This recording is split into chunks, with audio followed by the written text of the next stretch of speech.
जो मैं ऐसा जानती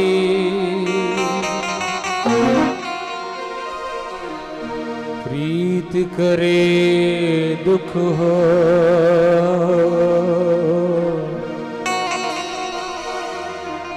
नगर ढिंडोरा पीटती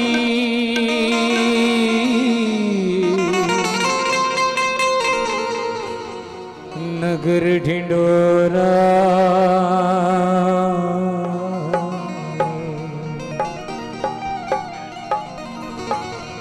नगर ढिंडोरा पीटती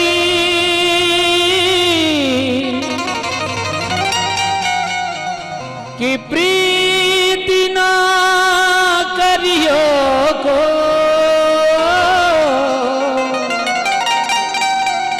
कि प्रीति ना करियो को।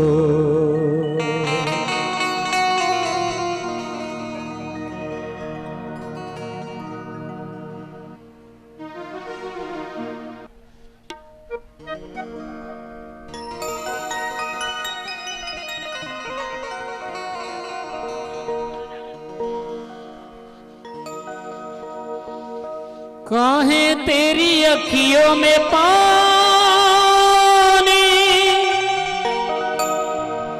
काहे तेरी अखियों में पानी हो,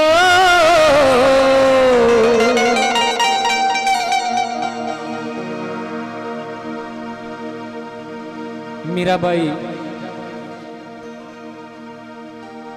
जब अपने मनमोहन से बात करती है और जब राणा जी उसे दुख देते हैं तब संत लोग मीराबाई से कहते हैं क्या कि अरे मीरा, तूने जब गिरधर को पा लिया तब तो क्यों रोती है? क्या कहते हैं संत? काहे तेरी अखियों में पानी, काहे तेरी अखियों में पानी हो,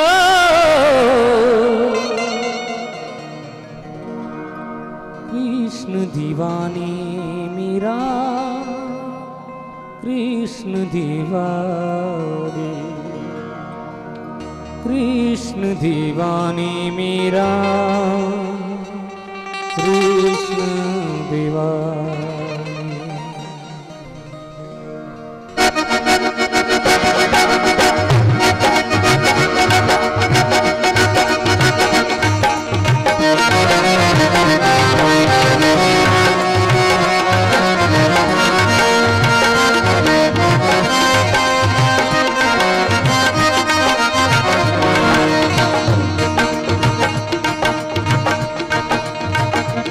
सभी भक्तों से निवेदन है परम पूज्य गुरुदेव का अपने दोनों हाथ से ताली बजाते हुए स्वागत करें।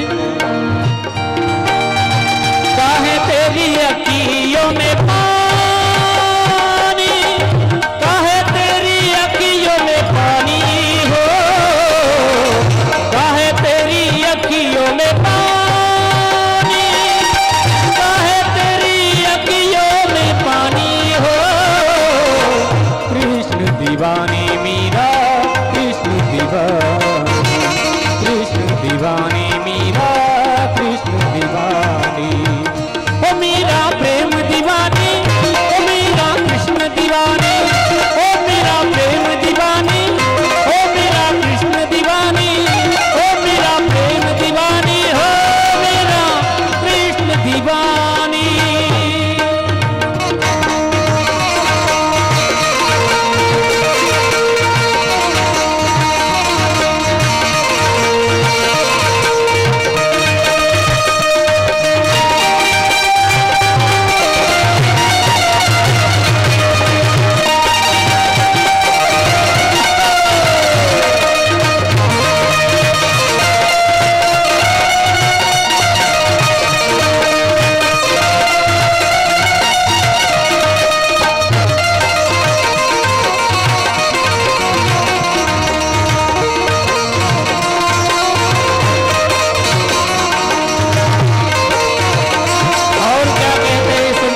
बाई से, हंस के पी ले जहर का प्याला, रखवाला तेरा मुरली वाला। हंस के पी ले जहर का प्याला, रखवाला तेरा मुरली वाला। काहे तेरी अखियों में पानी, काहे तेरी अखियों में पानी हो। कृष्ण दीवानी मीरा, कृष्ण दीवानी, कृष्ण दीवानी मीरा, कृष्ण दीवानी। ओ मेरा प्रेम दीवानी, ओ मेरा कृष्ण दीवानी, ओ मेरा प्रेम दीवानी, ओ मेरा कृष्ण दीवानी।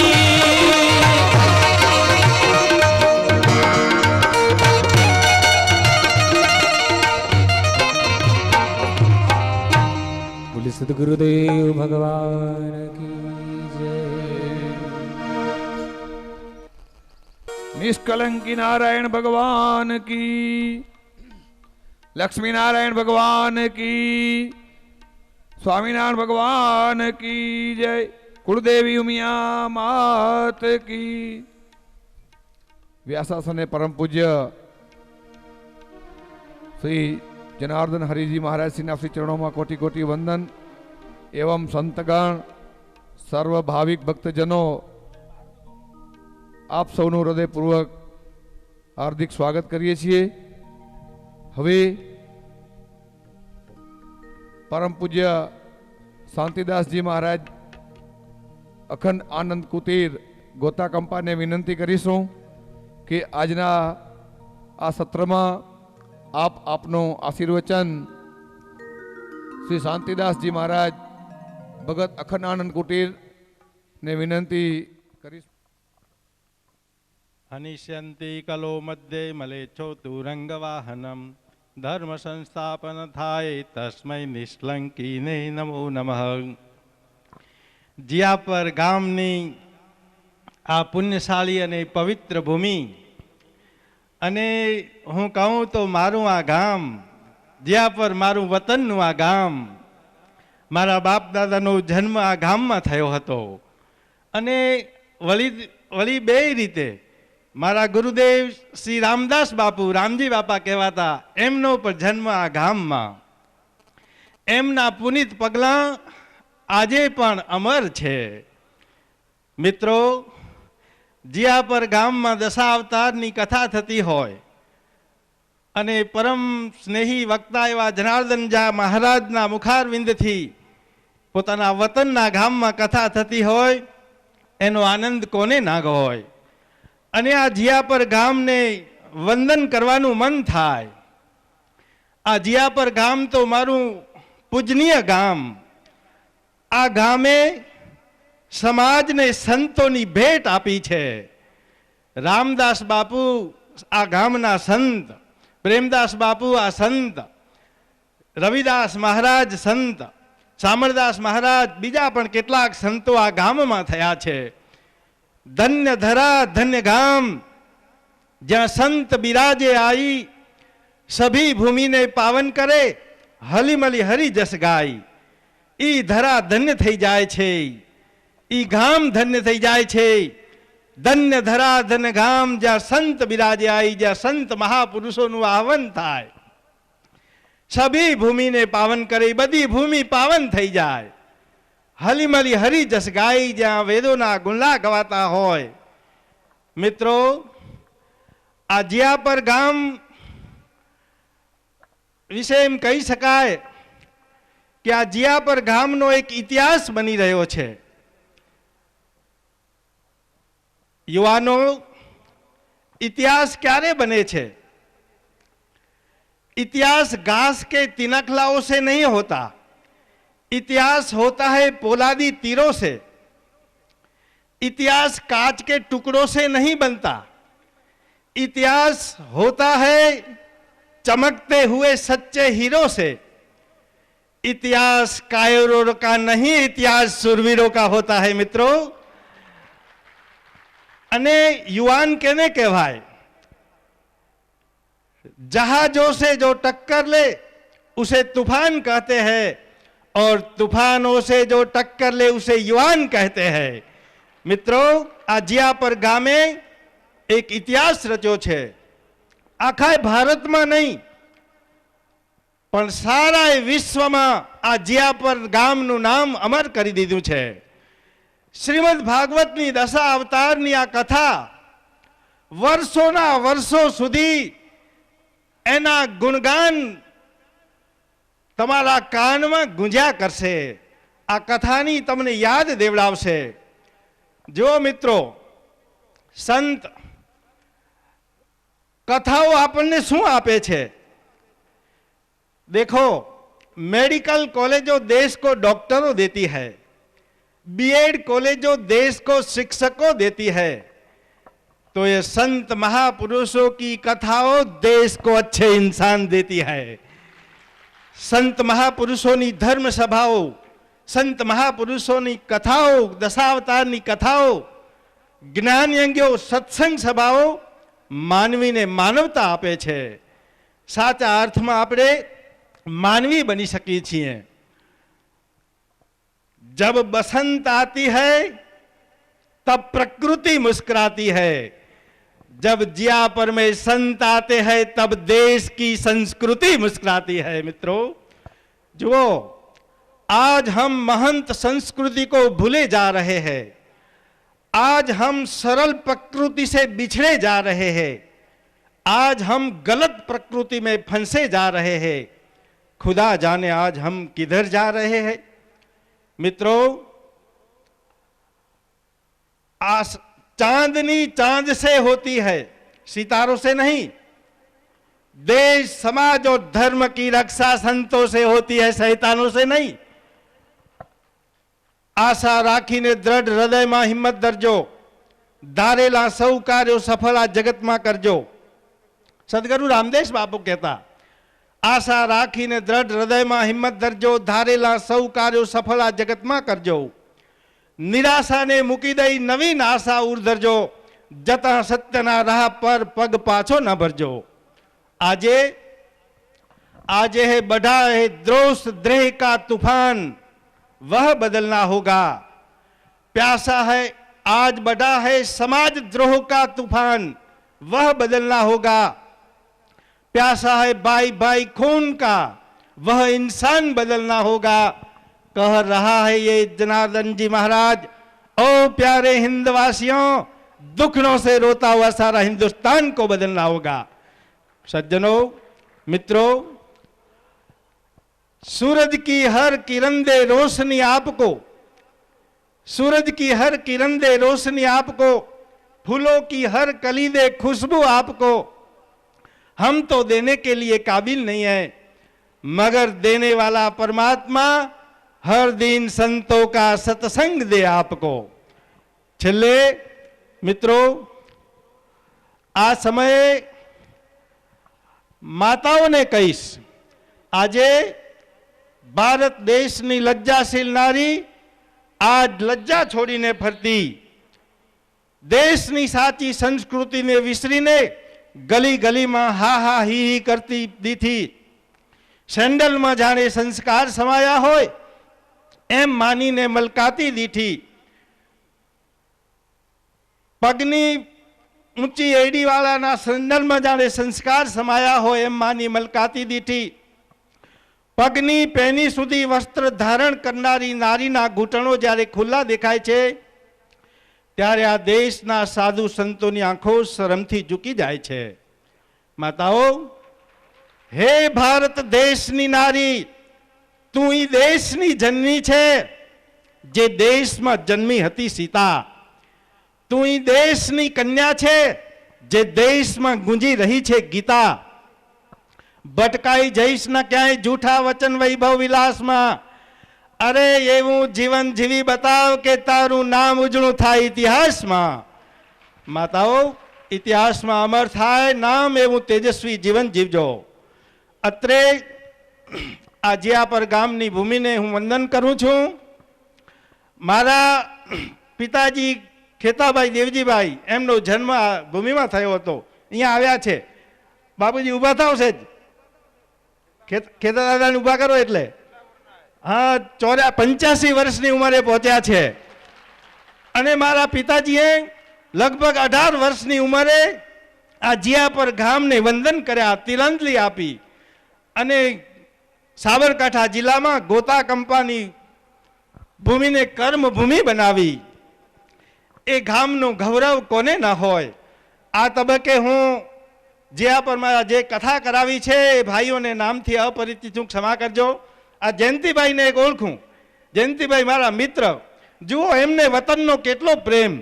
એવો આ ગામ છોડીને ગયા, ત્યાં દેગામમાં ગામ વસાયું, એનું નામ પણ જ્યાં પર રાખ્યું છે. મિત્રો, વતનની આ યાદ છે, વતનનો આ પ્રેમ છે. આ ભૂમિને હું વારંવાર વંદન કરું છું. આ તબક્કે સંચાલકોએ 2 શબ્દ બોલવાની તક આપી, એ બદલ એમનો ખૂબ ખૂબ આભાર માનું છું. અંતમાં આપ સૌને વંદન કરી, મહારાજશ્રીના ચરણોમાં વંદન કરી મારી વાણીને વિરામ આપું છું. ખૂબ ખૂબ પૂજ્ય મહારાજશ્રીના વંદન. જનની જન્મભૂમિશ્ચ સ્વર્ગાદપી ગરીયસે. પૂજ્ય મહારાજશ્રી આ વતનના છે, આ ગામના છે અને આ જન્મભૂમિનું ગૌરવ છે. ખરેખર હૃદય ખૂબ ભાવુક થઈ ગયા છે કે આ જન્મભૂમિ ઉપર આજે મને 2 શબ્દ કહેવાનો અને આ લાભ માણવાનો મોકો મળ્યો. ફરી પૂજ્ય મહારાજશ્રીના ચરણોમાં વંદન. આ કથાનું વેબસાઇટ ઉપર, નેટ ઉપર પ્રસારણ www.નિષ્કલંકીનારાયણ.com સતપંથ પ્રેરણાપીઠ પિરાણા, www.સતપંથ.jm.com સતપંથ ફેજપુર ઉપર કરવામાં આવી રહ્યું છે પ્રસારણ. તો હવે પછી પૂજ્ય મહારાજશ્રીને વિનંતી કરીએ, આગળનો દોર આપ સંભાળશો. ઓમ નમો નિષ્કલંકી નારાયણ જનાર્દનાય ભસ્માયુધાય વિદ્મહે દિવ્યનેત્રાય ધીમહિ તન્નો જ્વરઃ પ્રચોદયાत्.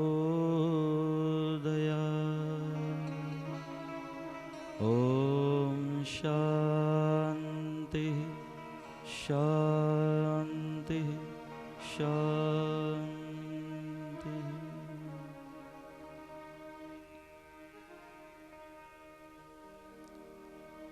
યમ બ્રહ્મા વરુણેન્દ્રરુદ્રમરુતઃ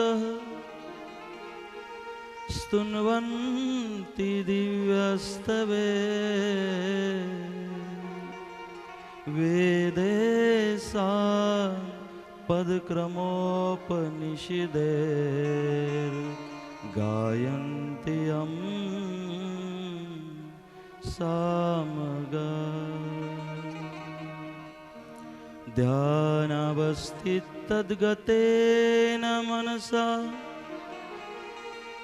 पश्यन्ति यं योगिनो यशान्तं न विदुः सुरासुरगणा देवाय तस्मै नमः. शान्ताकारं भुजगशयनं पद्मनाभं सुरेशं विश्वाधारं गगनसदृशं तत्त्वमस्यादिलक्ष्यम् एकं नित्यं विमलमचलं सर्वधि साक्षिभूतं भावातीतं त्रिगुणरहितं सद्गुरुं तं नमामि. ॐ असतो मा सद्गमय तमसो मा ज्योतिर्गमय मृत्योर्मा अमृतं गमय।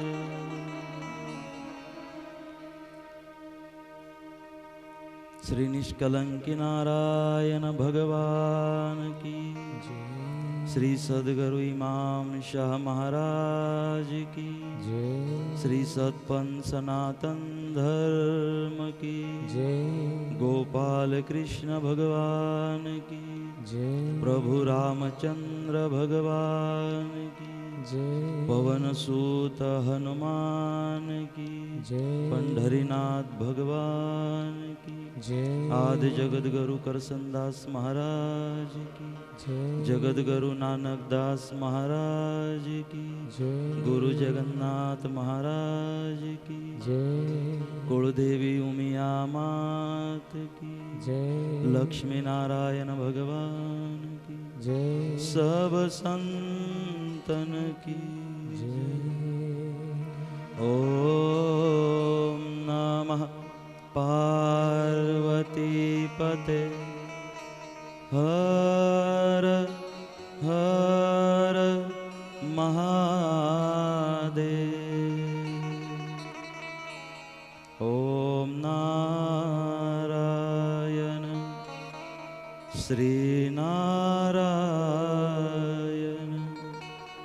नारायण नारायण हरे हरे।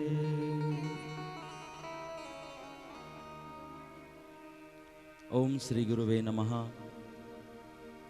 सबके हृदय में चैतन्य स्वरूप से विराजमान परम कृपालु परमात्मा गुरुदेव को नमस्कार करते हुए उपस्थित आप सभी दिव्य आत्माओं को सप्रेम जय गुरुदेव, जय गुरुदेव। मंचस्थ विराजमान परम श्रद्धेय जयराम दास महाराज, परम श्रद्धेय प्रेमदास बापू, परम श्रद्धेय शांतिदास महाराज, परम श्रद्धेय जय भगवान बापा, परम श्रद्धेय रविदास महाराज और उपस्थित यहाँ पर माताएं, बहनें, वडील, हमारे युवान मित्र, सबको अभिवादन करते हुए आइए कथा में प्रवेश करने से पहले भगवान का थोड़ा गुणगान करें।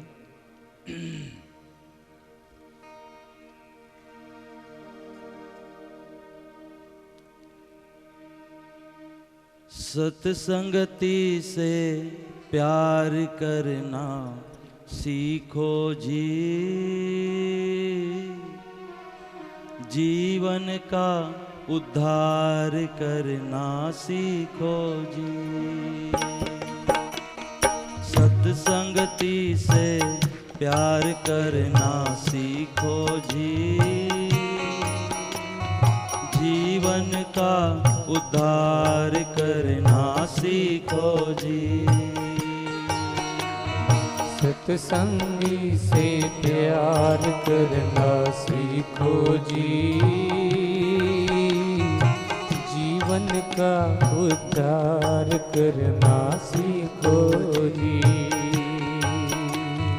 तन धन धाम संग नहीं आवे, धन धन धाम संग नहीं आवे, तन धन धाम संग नहीं आवे, धन धाम संग नहीं आवे। सुतदारा कोई काम न आवे, सुतदारा कोई काम न आवे, सुतदारा कोई काम न आवे, सुतदारा कोई काम न आवे।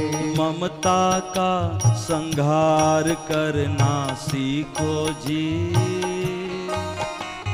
ममता का संहार करना सीखो जी, जीवन का उद्धार करना सीखो जी। सत्संगति से प्यार करना सीखो जी, जीवन का उद्धार करना सीखो जी।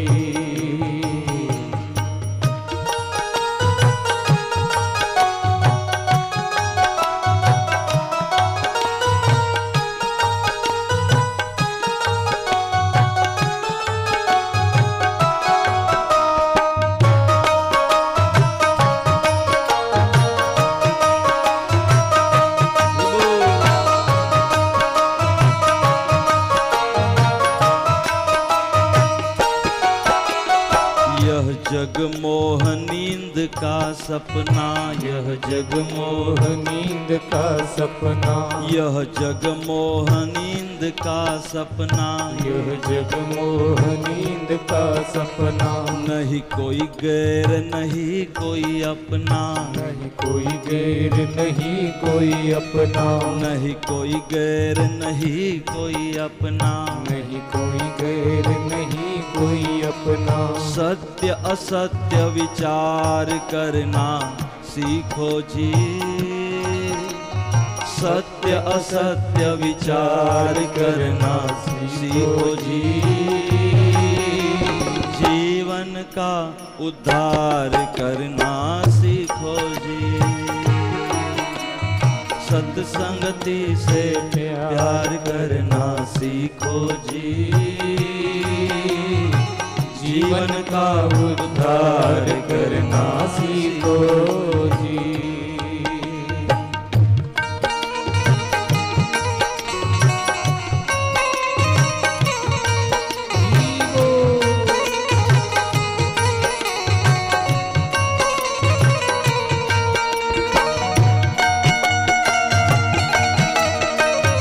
हरि बोल।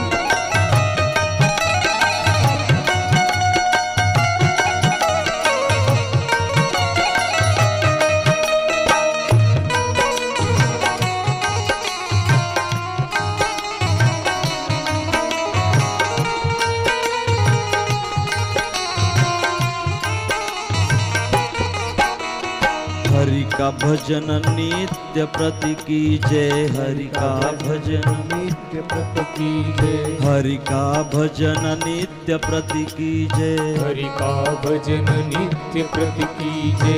अंतःकरण शुद्ध कर लीजे, अंतःकरण शुद्ध कर लीजे, अंतःकरण शुद्ध कर लीजे, अंतःकरण शुद्ध कर लीजे। आत्म साक्षात्कार करना सीखो जी,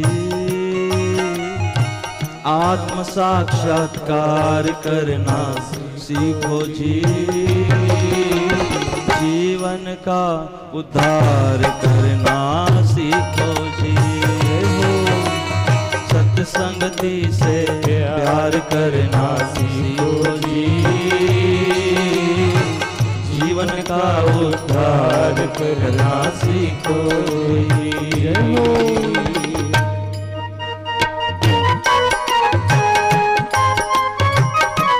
जय हो।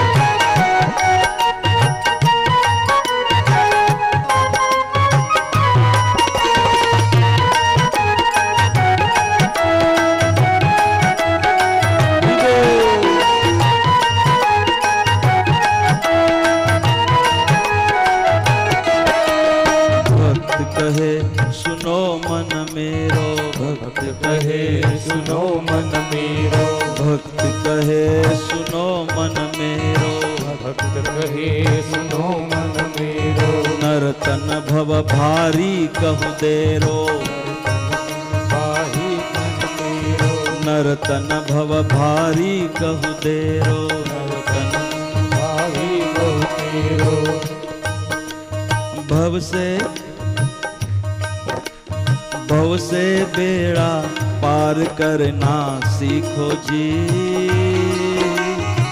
भव से बेड़ा पार करना सीखो जी। जीवन का उद्धार करना सीखो जी, सत्संगति से प्यार करना सीखो जी। जीवन का उद्धार करना सीखो जी। जरा आप भी तो गाना।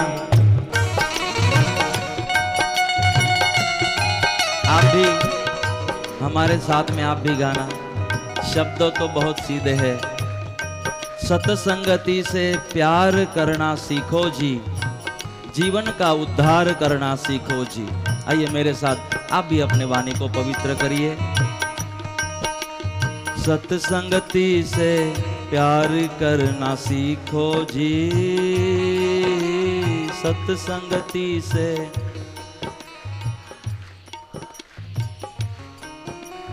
जीवन का उद्धार करना सीखो जी, जीवन का। ये देव पर की आवाज नहीं आ रही है, ऐसे तो बहुत बड़ी आवाज निकालते हो। सतसंगति से प्यार करना सीखो जी, सत्संग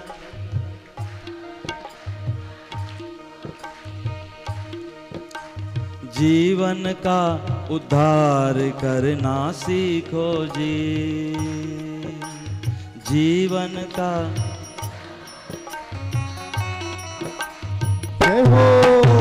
सत्संगति से प्यार करना सीखो जी, जीवन का उद्धार करना सीखो जी। सत्संगति से प्यार करना सीखो जी, जीवन का उद्धार करना सीखो जी। सत्संगति से प्यार करना सीखो जी, जीवन का उद्धार करना सीखो जी। सत्संगति से प्यार करना सीखो जी, जीवन का उद्धार करना सीखो जी।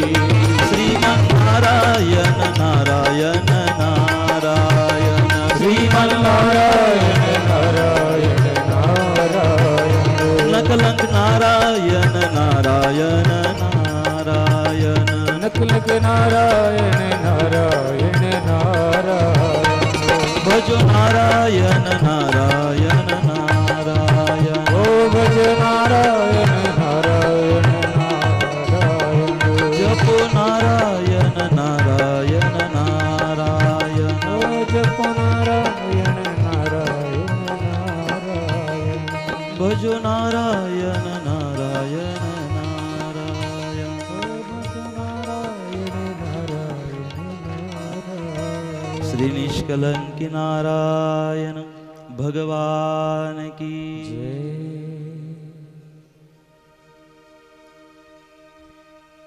सत्संगति से प्यार करना सीखो जी,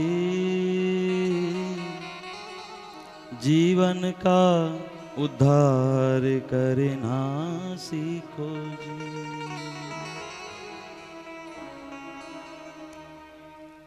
जहाँ जरूरी नहीं वहाँ हमारा प्यार हो जाता है। जो चीजें क्षणिक है वहाँ से जुड़ जाते हो, लेकिन वहाँ नहीं जुड़ते जो शाश्वत है। कुसंगति से प्यार तो हो ही जाता है बगैर करे, सत्संगति से तो प्यार करना होता है।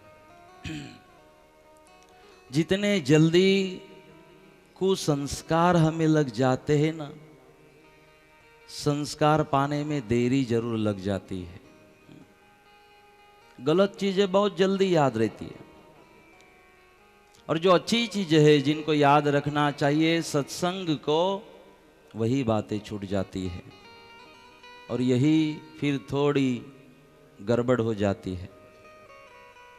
एक ऐसे ही कथा चल रही थी, वक्ता कथा सुना रहे थे। एक आदमी उठ खड़ा हुआ, ईवान था, बोले महात्मा जी मुझे कुछ बात करनी है, माइक दो।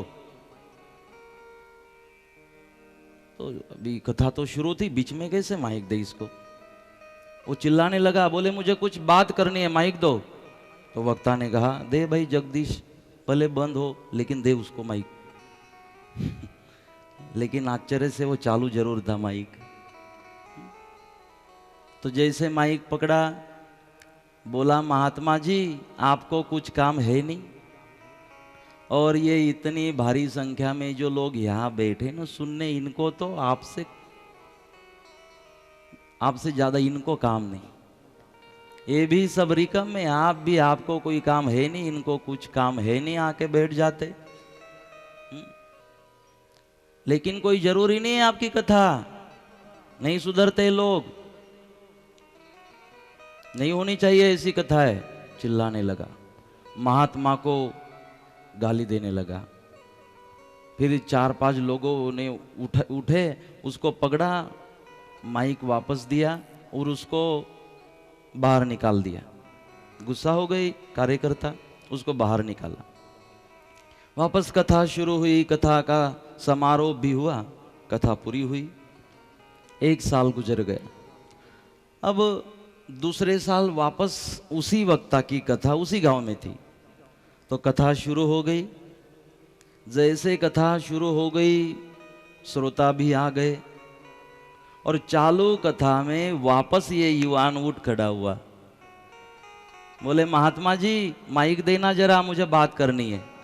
पूरे मंडप में चर्चा, अरे ये वही है, ये वही है, इसने गाली दी थी महाराज को, इसने महाराज का अपमान किया था, अरे ये वही है, इसको बिठा दो नीचे, इसको बाहर निकाल दो। उसने कहा नहीं नहीं मुझे एक बात करने दो, माइक दो।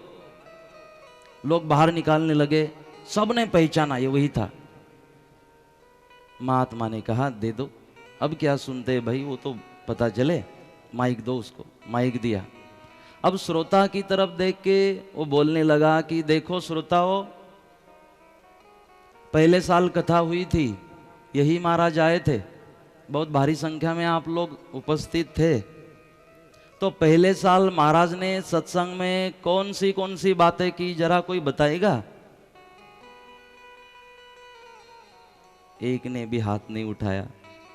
अरे बोले महाराज ने पहले साल जो अच्छी बातें की थी अध्यात्म की, किसको किसको याद है, जरा हाथ ऊपर उठाना। एक का हाथ ऊपर उठा नहीं, एक दूसरे की तरफ देखने लगे, किसी को याद ही नहीं था। तो उसने बोला जो महात्मा जी ने कुछ अच्छी बातें की थी वो भूल गए, लेकिन मुझे नहीं भूले, जो मैं गलत आदमी था मुझे बराबर याद रखा कि अरे ये वही है। मुझे नहीं भूले। जैसे मैं उठ के खड़ा हुआ तो बोलने लगे अरे इसको नीचे बिठा दो, ये वही है। मुझे याद रखा, एक खराब आदमी को याद रखा आपने, और अच्छे विचारों को भूल गए, कथा नहीं होती। उसको छोड़ कथा को याद रख देते तो बेड़ा पार हो जाता। जीवन में होता ऐसा ही है। एक जोकर था, गम्मत जम्मत करने वाला। उसने एक कार्यक्रम, एक शो में एक जोक बोला, गम्मत वाला। पूरे लोग हंसे, बहुत हंसे, पेट पकड़ पकड़ के हंसे। अभी वही जोक उसने, वही गम्मत वाली बात दूसरी बार बोली।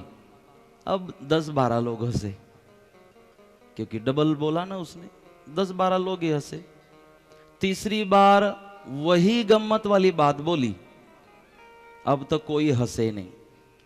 तो जोकर ने पूछा कि भाइयों आप पहले बहुत हंसे, तीसरी बार मैंने जब वही बात सुनाई गम्मत वाली तो आप तो हंसे नहीं। बोले क्यों?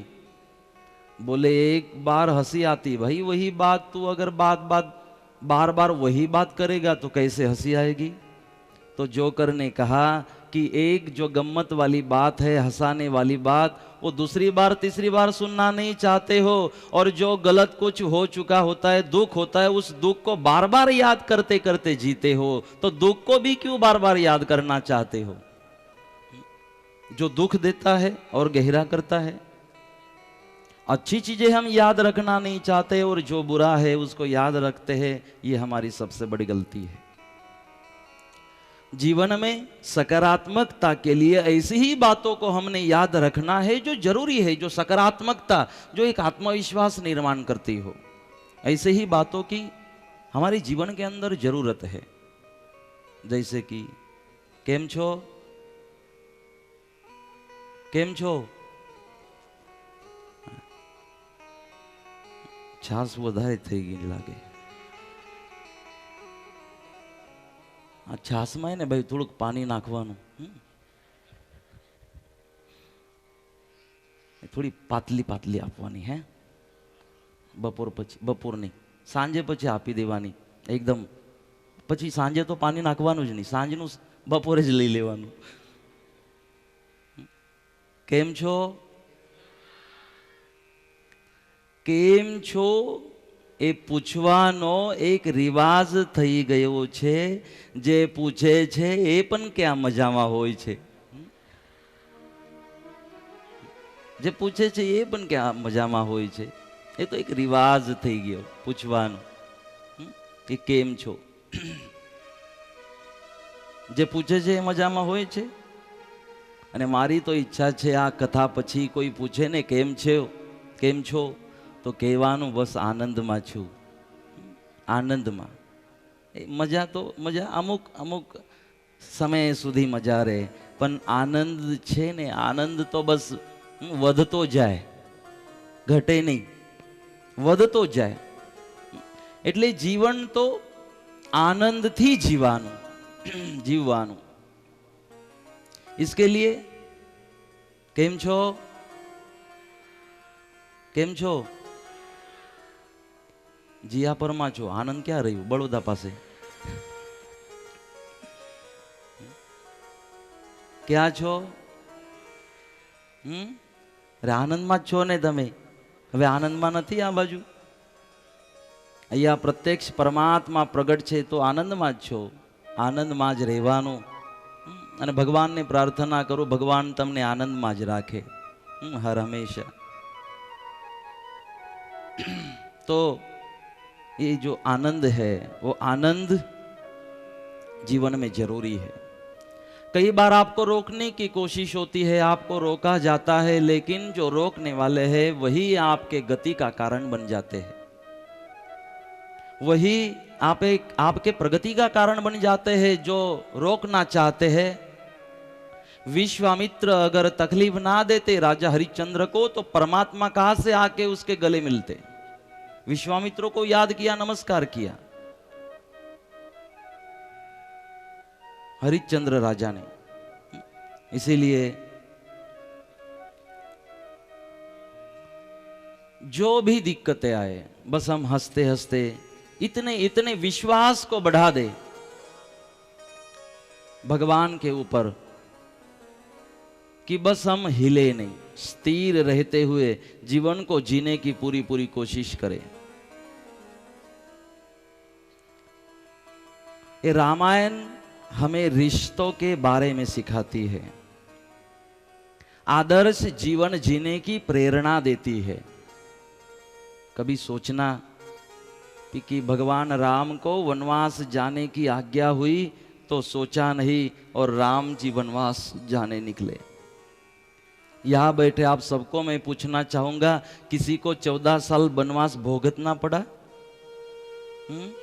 राम ने भोगा. लेकिन जब वनवास में थे परमात्मा राम तो वनवास में भी एकदम खुश थे, आनंद में थे, कोई परेशानी नहीं. जब जाना पड़ा तब कोई चिंता नहीं. मतलब जीवन में जो परिस्थिति परमात्मा राम कहते हैं कि इतनी बड़ी परेशानी भी जीवन में आ जाए तो उसको हंसते हंसते स्वीकार लिया करना. क्योंकि जीवन में जो सारी चीजें बनती बिगड़ती है वो हमारे कर्मों के फल होते हैं, और कर्मों के द्वारा जो हमारा भाग्य लिखा जाता है वो भाग्य जो है वो बदलता नहीं. बदलता तभी है जब भोगतना पड़ता है. भोगतने के अलावा आपके पास दूसरा कोई चारा है नहीं. तो इसका रास्ता एक है, आनंद से विश्वास के साथ बस उन चीजों का सामना करें. घबराओगे तो परेशानी और आपको घबराएगी. ये कर्म के फल होते हैं. उतना ही जीवन में मिलेगा जितना कमाया होगा. एक बहन जी थी, पड़ोस के गांव में दूध बेचने जाती थी हर रोज. अभी जाते समय क्या करती, नदी लगती थी एक, तो 20 लीटर अगर दूध बांटना हो गांव में तो घर से 10 लीटर लेके निकलती और नदी की कृपा से 20 लीटर हो जाता और फिर गांव में दे देती सबको. अभी 1 महीना पूरा हुआ, 1 महीना पूरा हुआ तो 50 रुपए उसको मिले। किसी ने पैसे दिए नहीं दिए, जो 50 रुपए उसके हाथ में आए, जो भी नक्की हुआ होगा उसके हिसाब से 50 रुपए मिले। अब एक कपड़े में उसने 1-1 रुपए के सिक्के थे, सब एक कपड़े में बांधा और घर पे आ रही थी। अब घर पे आते समय नदी को कैसे भूलेगी, जिसकी कृपा थी उसके ऊपर। नदी के किनारे एक पेड़ के नीचे बैठ गई, नदी का आभार करने लगी। पोटली जो थी वो कपड़े में बांधा हुआ बाजू में रखा, नदी को धन्यवाद देने लगी। उतने में एक बंदर आया, वो बंदर वो जो कपड़े में सिक्के थे ना वो लेके भाग गया ऊपर। अभी इसकी चिंता बढ़ गई कि अरे ये बंदर, नकलची बंदर, ये मेरा ये सब पैसा लेके चला गया ऊपर, अब क्या करे। ऐसा करने लगी, भाई दे दे मेरे पैसे वापस दे दे। अब उसने जो है ना वो कपड़ा फाड़ा, एक सिक्का उठाया बंदर ने और इसकी ओर फेंका।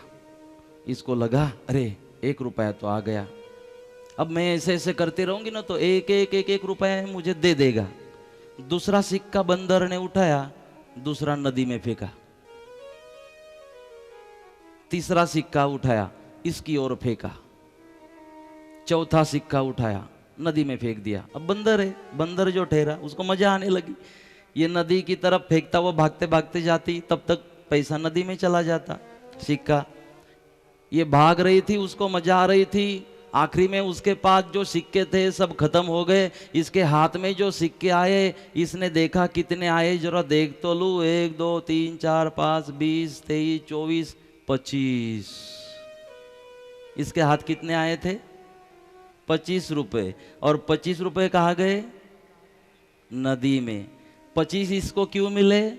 क्योंकि इसके असल में 25 इसी के थे। और नदी में 25 क्यों गए? क्योंकि वो नदी के थे। इसको 25 रुपये ही हाथ में आए, 25 रुपये पानी में गए जो पानी के थे। इसका मतलब जो आपका होगा कर्म का, जो आपके पुरुषार्थ से जो आपको मिलेगा, बस वही आपका होगा। कर्म के फल ऐसे ही होते हैं, जैसा आपका कर्म होगा, जो हिसाब कर्मों का होगा, उतना वो हिसाब से परमात्मा अपने को फल देता है। ये परमात्मा का स्वभाव रहा है। और इसीलिए बहुत खूब एक विचार हमारे सामने कहे गए,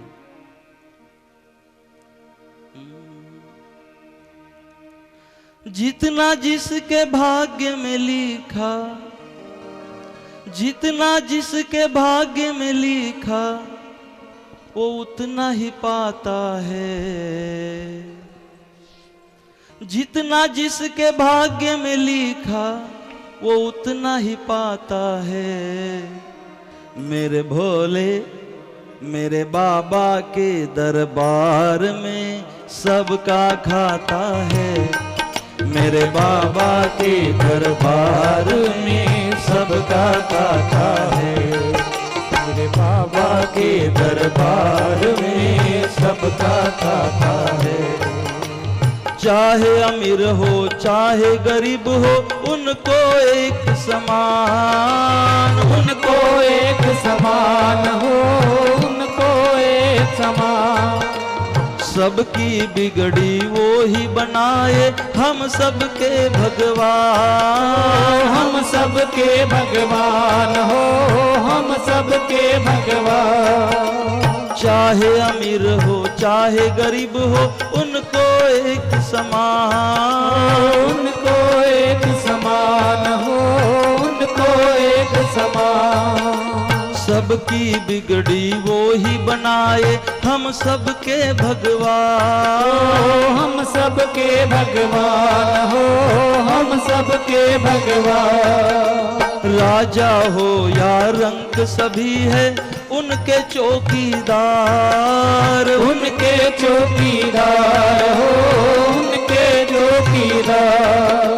राजा हो या रंक सभी है उनके चौकीदार, उनके चौकीदार हो, उनके चौकीदार। देवों में वो महादेव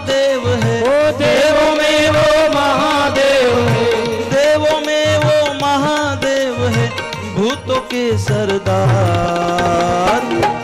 मेरे भोले मेरे बाबा मेरे भोले के दरबार में सबका खाता है हो।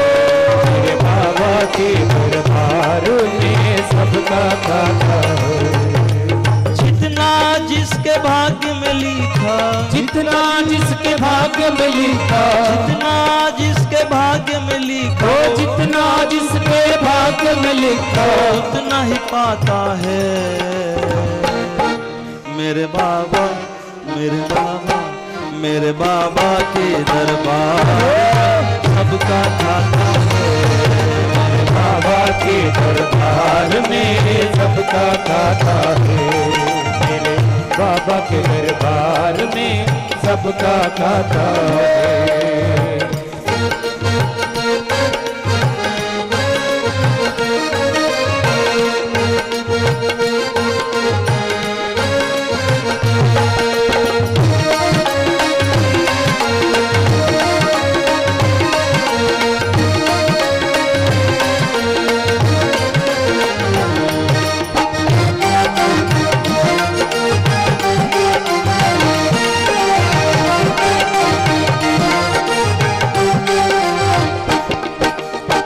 तो समझ ले मानव तू है 2 दिन का मेहमान। 2 दिन का मेहमान, 2 दिन का मेहमान। इतने आकर चले गए हैं जाने को तैयार। कोई जाने को तैयार है, कोई जाने को तैयार। बड़े बड़े मंदिर बनवा के नाम की तख्ती लगाते हैं। नाम की तख्ती लगाते हैं, नाम की तख्ती लगाते हैं। दरवाजे पे ताला बंद है, दरवाजे पे ताला बंद है, दरवाजे पे ताला बंद है। पुजारी हैरान। मेरे बाबा के दरबार में सबका खाता है। मेरे बाबा के दरबार में सबका खाता है। मेरे भोले के दरबार में सबका खाता है। मेरे भोले के दरबार में सबका खाता है। ताली बजा रहे हो वो भी खाते में जमा होगी। जिसको करवानी है वो बजाए, ये खाते में जमा होगी। बैलेंस बढ़ेगा पुण्य का, इसलिए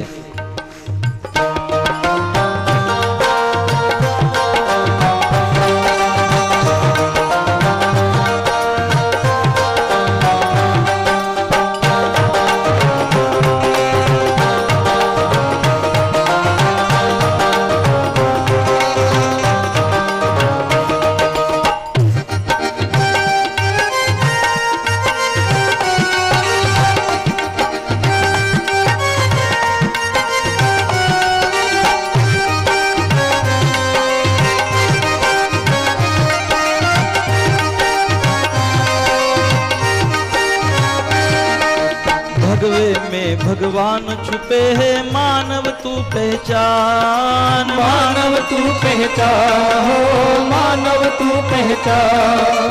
नकली रंग से कपड़ा रंगाए साधु नहीं शैतान। साधु नहीं शैतान, साधु नहीं शैतान। गिरी कहे तू गिर के संभल जा। जग है नादान, ये जग है नादान, जग है नादान।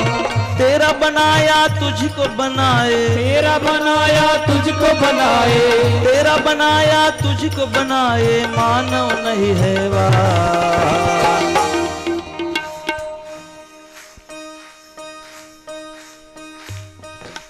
जय हो। मेरे बाबा के दरबार में सबका खाता है। मेरे बाबा के दरबार में सबका खाता है। जितना जिसके भाग्य में लिखा, जितना जिसके भाग्य में लिखा, जितना जिसके भाग्य में लिखा, जितना जिसके भाग्य में लिखा, इतना ही पाता है। मेरे बाबा के दरबार में सबका खाता है। मेरे बाबा के दरबार में सबका खाता है। मेरे बाबा के दरबार में सबका खाता है। मेरे बाबा के दरबार में सबका खाता है।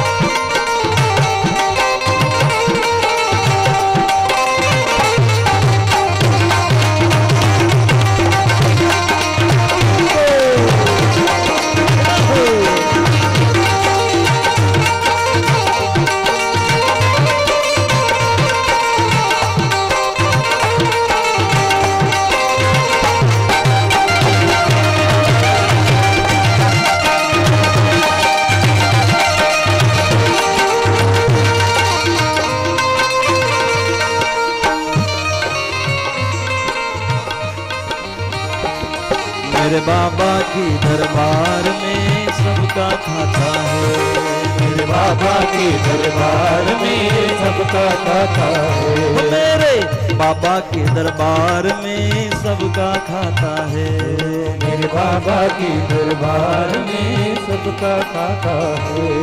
मेरे बाबा के दरबार में सबका खाता है। मेरे बाबा के दरबार में सबका खाता है। जितना जिसके भाग्य में लिखा वो उतना ही पाता है। मेरे बाबा के दरबार में सबका खाता है। मेरे बाबा के दरबार में सबका खाता है। सुबह जब जागते हो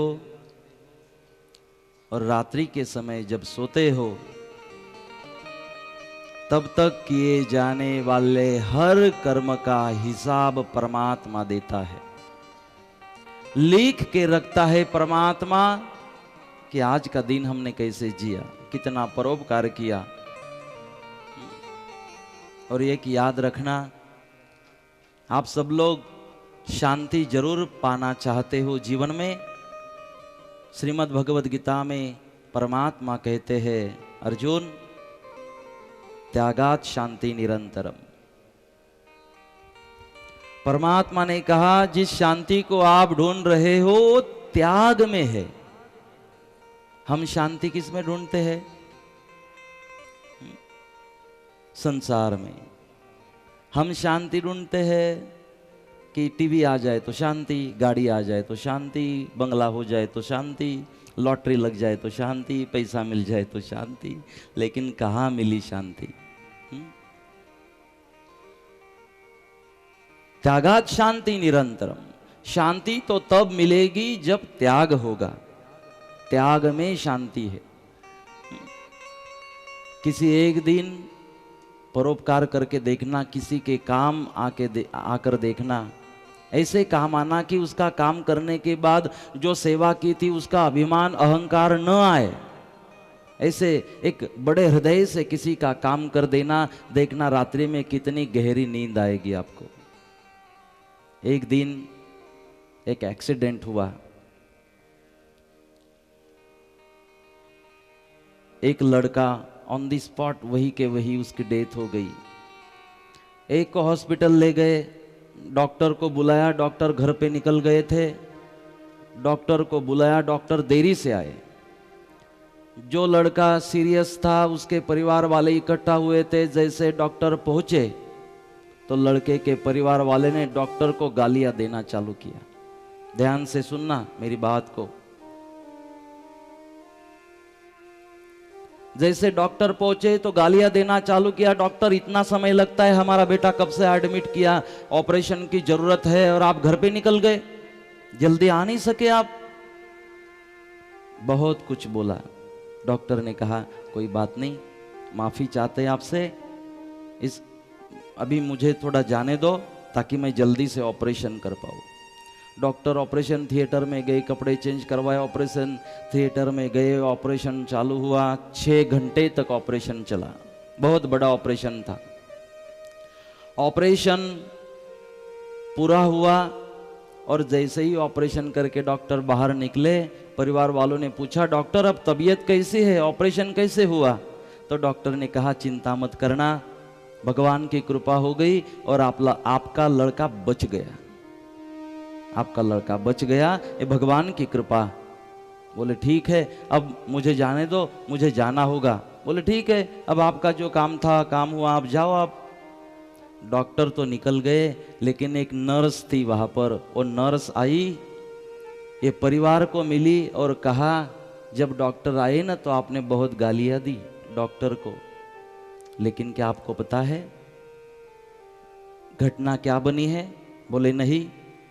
बोले ये जो एक्सीडेंट हुआ आपके लड़के का, तो कैसे हुआ? बोले 2 टू व्हीलर थी, उसमें एक्सीडेंट हुआ। बोले हमारा तो बच गया। बोले वो कौन था पता नहीं, वो तो वही के वही मर गया।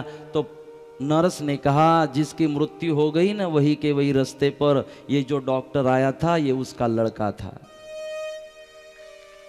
अब भी जाकर देखना, डॉक्टर के घर में उसकी डेड बॉडी पड़ी है, उसके लड़के की।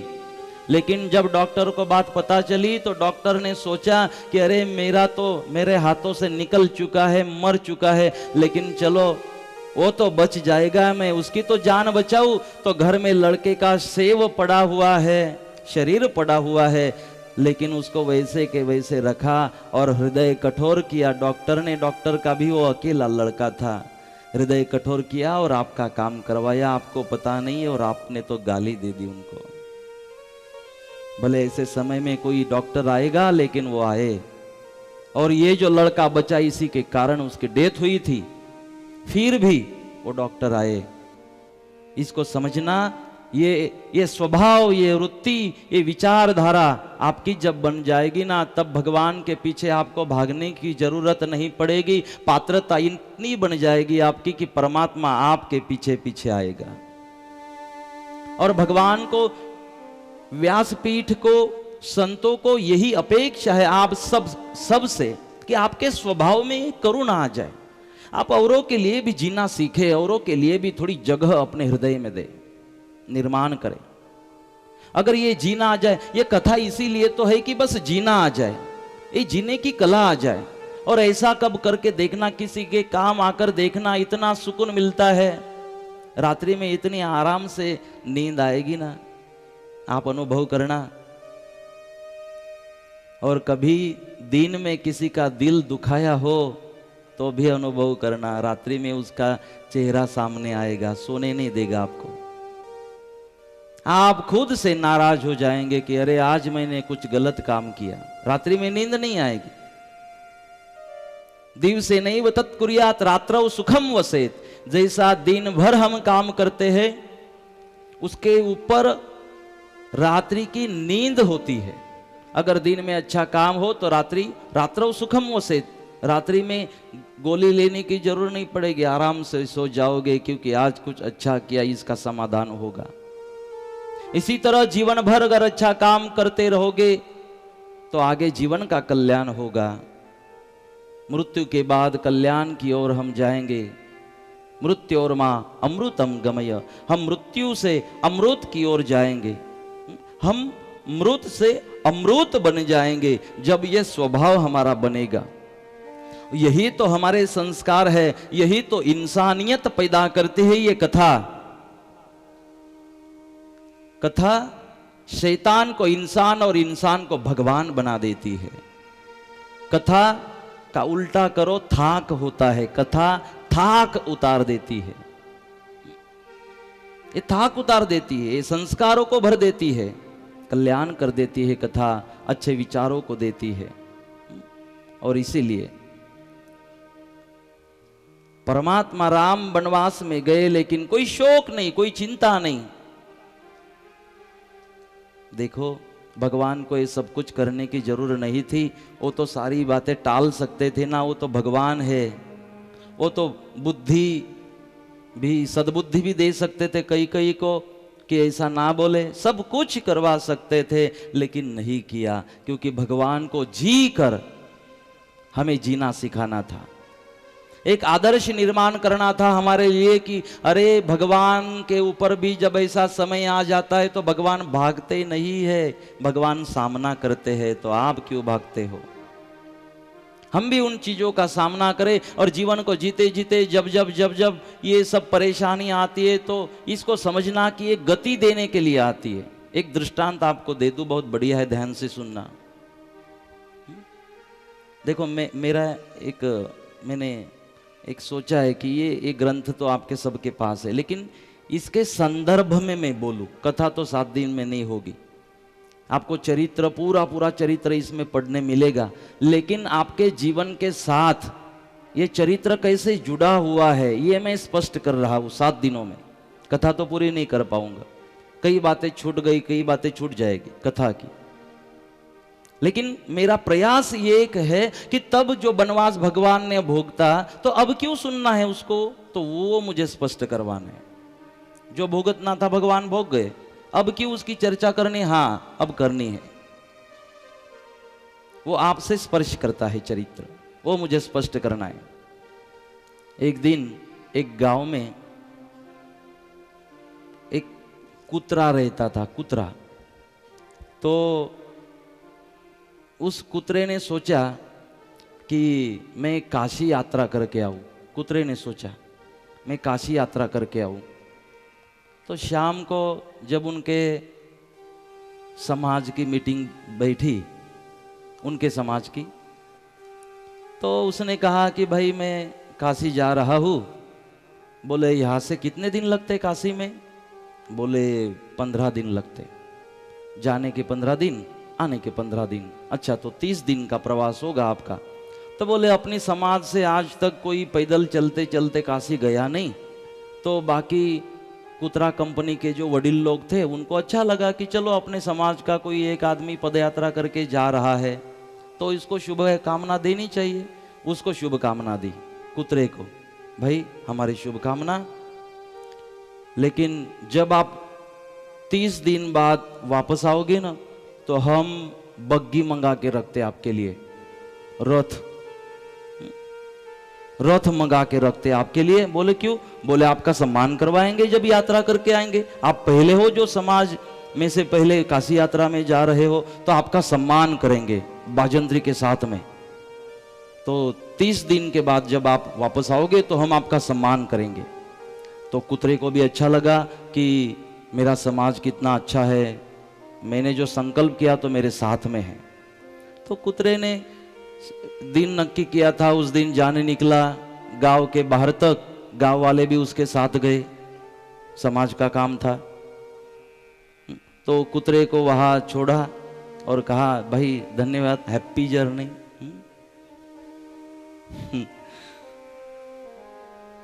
तो उसको शुभकामना दी, आप जाके आओ। अब जैसे गांव के बाहर छोड़ा, गांव वाले वापस आ गए, इसका प्रवास चालू हुआ। आगे के गांव में गया, जैसे आगे के गांव में गया तो आगे के गांव में इसके जो समाज बंधु थे वो भौंकने लगे इसके ऊपर। जैसे इसके जो समाज वाले भाई बंद थे ना, इसके ऊपर भौंकने लगे। जैसे वो भौंके तो ये भागने लगा। तीसरे गांव में पहुंचा, वहां भी इसके समाज वाले मिले, वो भी भौंकने लगे, ये वापस भागा। चौथे गांव में पहुंचा, वहां भी इसके समाज वाले मिले, वो भी भौंकने लगे इसको देखकर। ये तो कुत्ते का स्वभाव होता है, एक दूसरे को देखा तो चालू हो जाते। चौथे गांव वाले भी भौंके, ये भागते भागते 15 दिन लगने वाले थे, तो 7 दिन में ही पहुंच गया। कितने दिन लगने वाले थे? 15 दिन। 7 दिन में पहुंच गया। जब दर्शन करके वापस निकला तो वापस समाज बांधव मिले, समाज के उसके जो भाई बंद थे वो मिले, भौंकना चालू किया। जैसे वो भौंकने लग जाते ये भागता। और जो 30 दिन के बाद आने वाला था तो 15 ही दिन में वापस आ गया। गांव वालों ने देखा, रे हमारी तैयारी तो 30 दिन के बाद थी, तो 15 दिन में आ गया। बोले हमने बुकिंग तो बैंड की उसकी उसकी 30 दिन के बाद कराई, तो गया कि नहीं? बोले गया था ना, ये देखो प्रसादी लेके आया, ये वहां से धागा ले आया, वहां से ये फोटो ले आया, वहां से सब कुछ दिखाया। बोले हाँ ये तो काशी से लेके आया। बोले गया था, लेकिन जिसको 15 दिन जाने में 15 दिन आने में लगते, तो 15 दिनों में तू जाके आ भी कैसे गया? तो कुत्ते ने कहा जब अगले गांव में गया तो अपने भाई बंद मिले, वो भूखे भागा, दूसरे गांव में गया, वो भी भूखे भागा। भागते भागते बोले जो 15 दिन लगने वाले थे तो 7 ही दिन लगे। इसीलिए मेरी यात्रा में 30 दिन लगने वाले थे, लेकिन मेरे समाज में रहने वाले मेरे जो भाई बंद है उनके भोगने के कारण 30 दिनों की यात्रा 15 दिन में हो गई। मेरे समाज बंधुओं को खूब खूब धन्यवाद देता हूं, 15 दिन मेरे बचाए।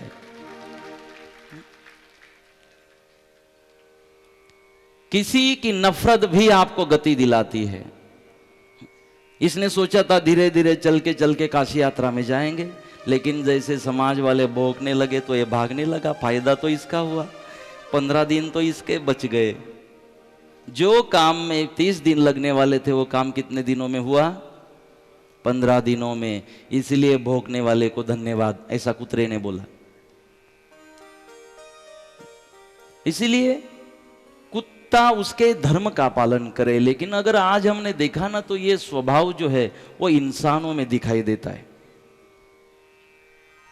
इंसानों को आज किसी की प्रगति सहन नहीं होती, कोई उसके आगे जा रहा हो तो सहन नहीं होता, ये उसका स्वभाव है।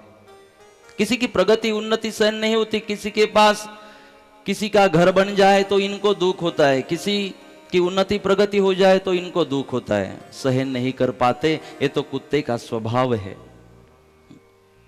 अब मैंने अगर आपको पूछा कि सबसे ज्यादा प्रामाणिक प्राणी कौन सा है?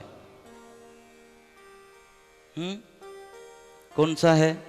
सबसे प्रामाणिक जीव कौन सा है? बोलो, सबसे ज्यादा प्रामाणिक कौन सा जीव है?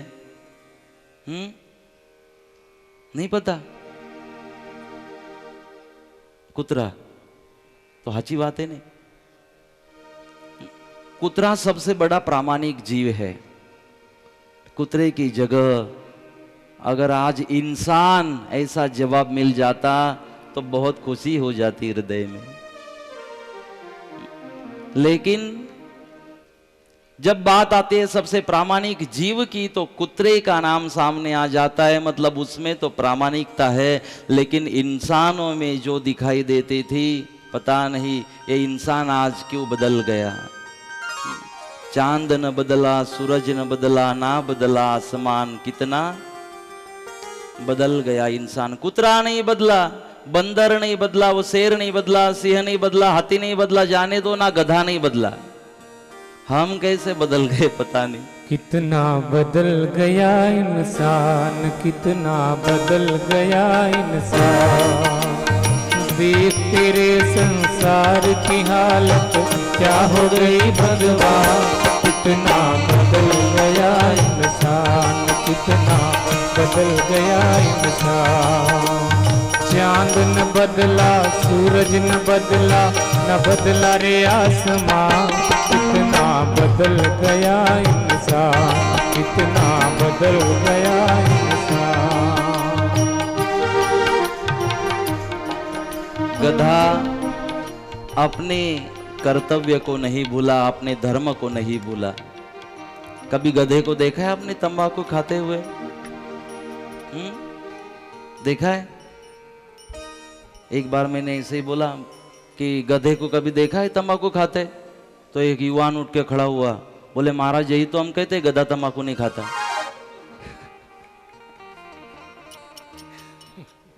यही तो हम बोल रहे, बोले गधा तंबाकू नहीं खाता। मतलब जो नहीं खाता उसको गधा बोल रहे वो। यही तो बोल रहे, बोले एज तो केवा मांगू छू जो गधा छे खाई नहीं।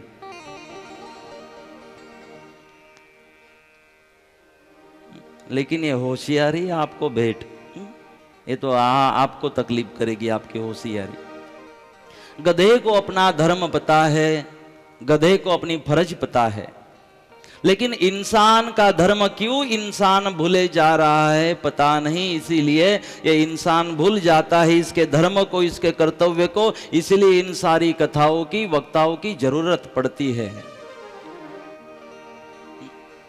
नहीं तो गधे को 15 दिन आप पानी मत पिलाओ, 15 दिन पानी ही मत पिलाना, और 15 दिन के बाद उसके बाल्टी में शराब रखना, पिएगा? 15 दिन की प्यास है उसके पेट में, 15 दिन के बाद अगर शराब भी उसके सामने रखो ना, कितनी प्यास हो, लेकिन वो शराब नहीं पिएगा। ये गधे को पता है।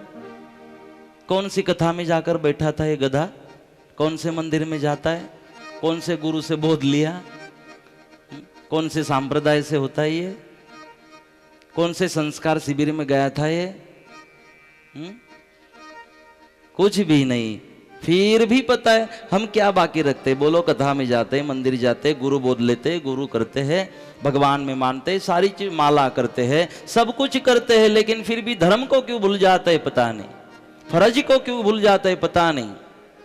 इसीलिए स्वधर्मे निधनम श्रेय परधर्मो भयावह, कि आपके धर्म का पालन ही आपका कल्याण करेगा, औरों के धर्म का अगर पालन करोगे तो भयावह, आपके लिए वो खतरनाक हो सकता है। भगवान राम वनवास में गए, हमने सुबह की कथा में देखा, माँ शबरी की बात हमने सुनी। माँ शबरी बचपन में जब 6 बरस की होगी, माँ शबरी शादी नक्की हो गई, शादी की तैयारी कर रही थी, भील की बेटी थी, तो मध्य रात्रि में घर से बाहर निकली शबरी, तो बाहर देखा कितने बकरे बांध के रखे हुए थे, बकरे बांधे हुए थे। अपने पिताजी को पूछा, पिताजी ये बकरे क्यों बांधे? बोले कल तेरी शादी नहीं है। तो बोले शादी में बकरों का क्या काम? बोले कल मेहमान आएंगे ना, तो मेहमानों के लिए इनको मार के इनका मांस सबको पिरोसा जाएगा, सब इसका मांस खाएंगे कल। शबरी जैसे घर में आई, भगवान के मंदिर के सामने बैठी कि अरे भगवान, शादी मेरी और मेरे शादी के निमित्त से इतने बकरे काटे जाएंगे? नहीं, मैं इतने जान मेरी शादी की बदले नहीं ले सकती। भगवान, मैं ऐसा करती हूं ना कि मैं शादी ही न करूं तो ये बकरों की जान बच जाएगी। और उसी दिन रात्रि में, मध्य रात्रि में शबरी घर से बाहर निकल गई और सीधी पहुंची मतंग ऋषि के पास, सदगुरु के शरण में गई और कहा कि गुरुजी, मेरे कारण आज इतने जीवों की हत्या होने वाली थी, मैं भाग आई। गुरुजी, मुझे शादी बनानी नहीं है। अगर मेरी शादी बनाने से इतने बकरों की जान जाती हो तो क्या मतलब है मेरी शादी का? नहीं, मुझे शादी ही करनी नहीं। ये भाव जागा। क्यों करने नहीं शादी? डर नहीं रही थी शादी के लिए, लेकिन ये भाव इसीलिए आया कि मेरी शादी के कारण इतने जीवों की हत्या होगी। ये क्यों भाव जगा? ये ऐसे ही नहीं जगता। ये जन्मी थी तब से मतंग ऋषि के पास इसके पिताजी ले जाया करते थे। ये सत्संगति का, संतों के सानिध्य का परिणाम था। संतों का सानिध्य कभी विफल नहीं जाएगा। आपको अगर संतों के साथ में, संत कौन? आप में भी सारे के सारे संत बैठे हो, आप संत हो। ये नहीं कि संतों के कपड़े परिधान करो फिर संत हो गए, जब विरक्त हो जाओ तब संत हो गए, जब सन्यास ले लो तब संत हो गए। नहीं, इतनी छोटी व्याख्या संत की नहीं है। आप संसार में हो, जहां हो, लेकिन बस आपकी मन की ऊंचाई बहुत बड़ी है, आपके हृदय बहुत बड़ा है, सबको आप समान स्वरूप से नजर से देखते हो, किसी के प्रति ईर्ष्या नहीं, तो आप संत ही हो। किसी गरीब जीव की दया आपको आ जाती है, आप संत ही हो। तो ऐसे जो संत स्वभाव के लोग हैं, उनके साथ में बैठना, अगर उनका सानिध्य मिल जाए तो अगर कुछ गलत काम आपके हाथों से भी हो भी रहा हो तो आपका मन नहीं होगा, और आपको वो संगत जो है, जो सानिध्य है, वो सानिध्य की ताकत बुरा कर्म करने से रोकेगी आपको। इसीलिए सत्संगति से प्यार करना सीखो जी। हमने सत्संगति से प्यार करना है, वैसे वातावरण में रहना है। बचपन से ऋषि मुनि के वहां जाकर बैठती थी, इसीलिए लगा मैं ऐसा नहीं करूं। भागी घर से, मतंग ऋषि ने देखा अरे तू 6 साल की है, इतनी छोटी उम्र में कहाँ रहेगी, कहाँ जाएगी, शादी तो बनानी पड़ेगी बेटा। बोले गुरुजी कितनी कठिन तपस्या बता दो, ये शबरी तैयार है, लेकिन मैं अब शादी नहीं बनाऊंगी। बोले ठीक है। राम का मंत्र दिया। जब शबरी को राम का मंत्र दिया था तब राम का जन्म नहीं हुआ था। मतंग ऋषि ने जब मंत्र दिया था राम नाम का तब ये अवतार होने वाला था। ये मैंने इसीलिए कहा, कई लोग बोलते हैं निष्कलंकी नारायण भगवान अभी तो प्रकट हुए नहीं, तो क्यों उसका नाम स्मरण कर रहे हो? तो ये शबरी सिखाती है। शबरी को भी जब मंत्र दिया था तब राम भगवान प्रकट नहीं हुए थे, जन्म नहीं हुआ था भगवान का जब मंत्र लिया गया, क्योंकि तब मतंग ऋषि को पता था कि आने वाला विष्णु भगवान का अवतार जो है वो राम अवतार है, और आने वाले अवतार की पूजा, आने वाले अवतार का स्मरण शबरी तूने करना चाहिए। भगवान प्रकट तो नहीं हुए शबरी, उनका आसन तैयार रखना, राह देखना, एक दिन परमात्मा जरूर आएंगे। 6 साल की उम्र में मंत्र लिया था, 200-400 कितने साल हो गए होंगे शबरी को राह देखते देखते, लेकिन शबरी थकी नहीं और हर दिन भगवान की राह देखती थी। एक दिन परमात्मा वहां पहुंचे और शबरी का उद्धार किया। शंका नहीं थी। हम तो गुरु के पास माला लेते हैं ना, गुरु मंत्र के बाद माला लेकर पहला प्रश्न तो हमारा ये होता है कि गुरुजी कितनी करनी पड़ेगी हर रोज? ऐसा बैठते एकदम, गुरुजी कितनी करनी पड़ेगी? अगर ये इसी तरह सोच रहे हो भक्ति को, तो नहीं हो सकती। जब कहा कि भगवान तो जन्मे नहीं है लेकिन जन्म जरूर होगा और एक दिन तेरे घर जरूर आएंगे, शबरी कह सकती थी वो तो अभी प्रकट नहीं हुए, गुरुजी तो कैसे मैं राह देखूं, कितने सालों तक राह देखनी पड़ेगी? समय नहीं पूछा, हम तो पूछते कितनी करनी पड़ेगी। शबरी ने नहीं पूछा था कितने साल के बाद आएंगे, नहीं, बस मेरे गुरुजी ने बताया, मेरे गुरुजी ने कहा है तो एक दिन भगवान को आना पड़ेगा, और वो जब तक आएगा नहीं मैं भी जाऊंगी नहीं, मेरी साधना भी चालू रहेगी। ये अटल विश्वास उसने गुरुजी के ऊपर रखा था। और फिर बाद में परमात्मा आए, नवविधा भक्ति का ज्ञान शबरी को दिया, शबरी का उद्धार हुआ। शबरी का उद्धार जैसे ही नमस्कार किया चरणों में, शबरी ने साष्टांग नमस्कार दंडवत प्रणाम किया, तो शबरी बाद में उठी नहीं, वो भगवान में एक हो गई, क्योंकि उसका जो ध्येय था भगवान की प्राप्ति, कि मैं जब जाऊं तो भगवान मेरे सामने हो, भगवान का दीदार देखते देखते मैं मेरी जो जीवन की यात्रा है उसको समाप्त करूं। भगवान को देखते देखते उसने अपने जीवन की यात्रा को समाप्त किया। भगवान को प्यारी हो गई शबरी। परमात्मा आगे की ओर निकले, पंपा सरोवर के पास परमात्मा पहुंचे, वहां आराम किया।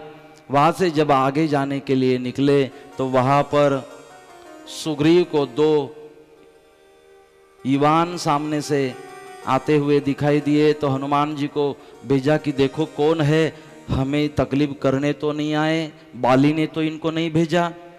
जब हनुमान जी नजदीक गए तो हनुमान जी ने देखा कि अरे जिसके लिए जन्मा हूँ, जिसके लिए मुझे जन्म मिला है और जिसकी सेवा करने के लिए मुझे मेरी माता ने कहा है पूरा जीवन भर, वो मेरा राम ये दिखाई दे रहा है। और एकदम सामने हनुमान जी गए, राम जी ने भी हनुमान जी का नाम लेकर उनको पुकारा। दोनों को पहचान कराने की जरूरत नहीं पड़ी, वो पहले से एक दूसरे को जानते थे। राम जी ने भी जाना और हनुमान जी ने भी जाना। राम जी ने जाना कि ये महादेव है, महादेव जी ने जाना ये विष्णु जी है। दोनों ने एक दूसरे को आलिंगन दिया। हनुमान जी महाराज और परमात्मा राम की यहाँ पर दिव्य मुलाकात हुई है। उस प्रसंग को देखते हुए लक्ष्मण भी प्रसन्न हुए।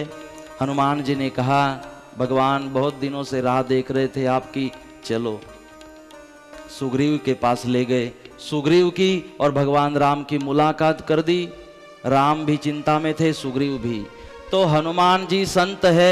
हनुमान जी ने संत स्वभाव से कहा कि भगवान राम आप दुखी हो, ये सुग्रीव दुखी है। अगर दो दुखी लोग एक दूसरे को मदद कर देते हैं तो दोनों का दुख समाप्त हो जाता है। भगवान बोले हनुमान जी कहना क्या है? तो भगवान को कहा आप बाली से इसको मुक्त करा दो, इसको बाली की तकलीफ है। और सुग्रीव को कहा कि फिर आपका सैन्य लेकर आप भी परमात्मा राम को सीता माई को ढूंढने में मदद करो, दोनों का काम हो जाएगा। दोनों की बात पक्की हुई। जो गहने फेंके हुए थे जब परमात्मा राम ने देखे तो पहचाना, हाँ ये सीता के ही है। फिर भगवान राम के हाथों बाली का वध हुआ, बाली की मृत्यु हुई। बाली में एक ताकत थी कि उसके सामने जो आए उसकी पूरी ताकत बाली में आ जाती थी। इसलिए भगवान ने छुप कर दोनों का युद्ध किया, कराया, सुग्रीव और बाली का। और एक पेड़ के पीछे छुप कर तीर छोड़ा, वो तीर जाकर सीधा बाली को लगा। बाली जमीन के ऊपर जा गिरा। तब भगवान उसको मिलने गए तो बाली कह रहा था, अरे छुप के क्यों मारा, सामने आकर मारना था, कोई बात नहीं, कपट से तूने मारा, मैं भी छोड़ने वाला नहीं हूं, मैं भी छुप कर तीर जरूर चलाऊंगा। इसे बाली कहते कहते मर गया। और यही बाली कृष्ण अवतार में व्याध के रूप में आता है और तीर छोड़ता है छुपकर, जो भगवान गोपाल कृष्ण के चरणों में लगता है। ये वही होता है बाली। भगवान को नहीं चूकते हैं कर्मों के फल, हम किस खेत की मूली है, हमारा क्या। भगवान को भी इन कर्मों ने नहीं छोड़ा। भगवान ने कहा ठीक है, फिर राज्याभिषेक करवाया वहां पर सुग्रीव का। अब हनुमान जी महाराज ने कहा, सुग्रीव जी अब हमारी बारी है कि हम भगवान राम को मदद करें। तो अब सीता माँ को ढूंढना है कि उसने कहा छुपा कर रखा, वहां जाना पड़ेगा, ढूंढना पड़ेगा। तो अलग अलग दिशाओं में सैन्य भेजने की बात हुई। अब समुद्र लांघ कर लंका में जाना था ढूंढने, तो जाएगा कौन, ये पराक्रम करेगा कौन? कोई तैयार नहीं था। फिर हनुमान जी महाराज को तो पता ही नहीं था कि मैं ये कर पाऊंगा, लेकिन वहां पर जाम्बुवन जी महाराज को सारी बातें पता थी, क्योंकि वडील थे सब में जाम्बुवन जी महाराज। इसलिए है ना, घर में वडील की जरूर होती है। जाम्बुवन जी महाराज हनुमान जी महाराज के पास गए। हनुमान जी महाराज को कहा कि अरे हनुमान जी, आपको पता नहीं है आप क्या हो, आप कौन हो, जाओ आपको जाना पड़ेगा लंका में। बोले महाराज मैं नहीं जा पाऊंगा, जब रावण ले जा रहा था तो मैं पहुंच नहीं पाया था।